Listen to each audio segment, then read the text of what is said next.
নমস্কার বন্ধুরা, কেমন আছেন সবাই? মিতাস কুকিং ব্লগে সকলকে স্বাগত জানাই। আমি আবারও একটা নতুন রেসিপি নিয়ে তোমাদের মধ্যে চলে এসেছি। তো সকলের কাছে অনুরোধ রইল স্কিপ না করে পুরো ভিডিওটি দেখার জন্য।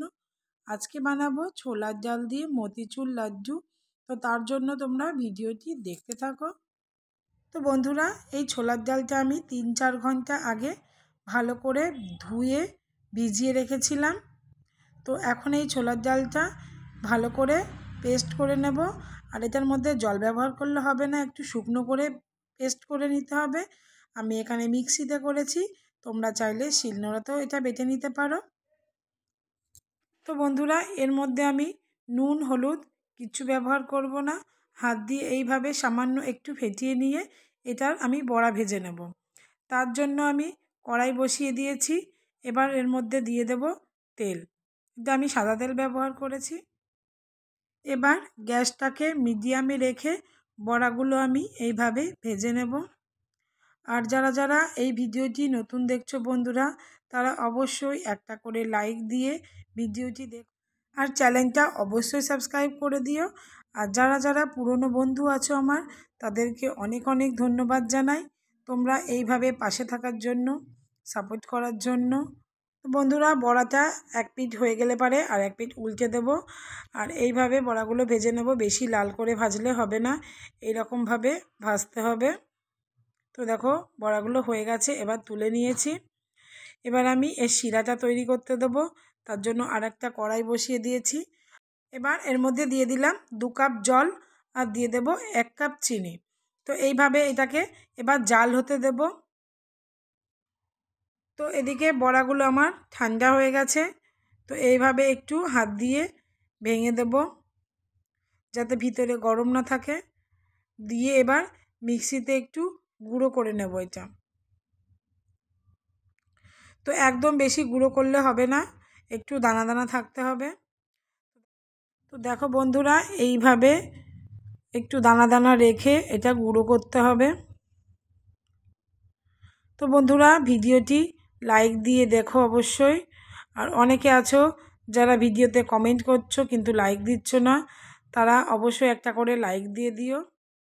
বন্ধুরা, চিনির শিরাটা প্রায় রেডি হয়ে গেছে। তো এবার আমি এর মধ্যে দিয়ে দিলাম এলাচ গুঁড়ো।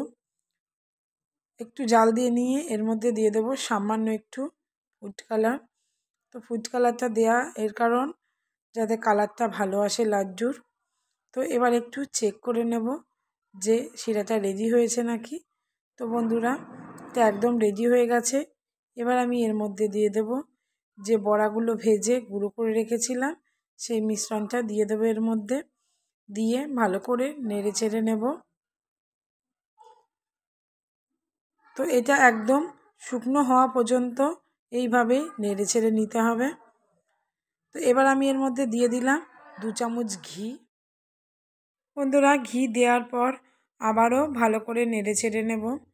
এটা একদম যাতে জল না থাকে সেইভাবে শুকনো শুকনো করে রেডি করে নিতে হবে।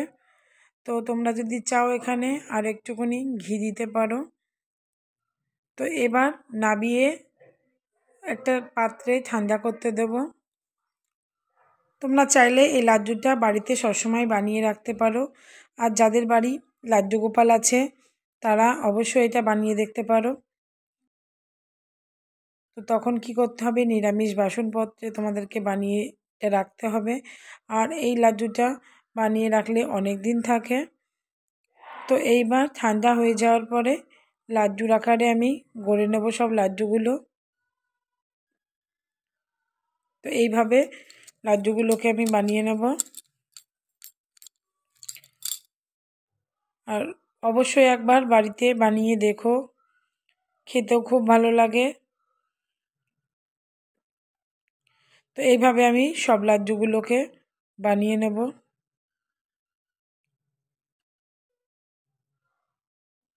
তো দেখো আমার লাড্ডুগুলো সব রেডি হয়ে গেছে। এবার উপর দিয়ে একটু করে কাজু দিয়ে দিচ্ছি। তো বন্ধুরা, ভিডিওটি কেমন লাগলো অবশ্যই জানিও। লাইক কমেন্ট শেয়ার করতে ভুলো না। সকলে সুস্থ থেকো, ভালো থেকো।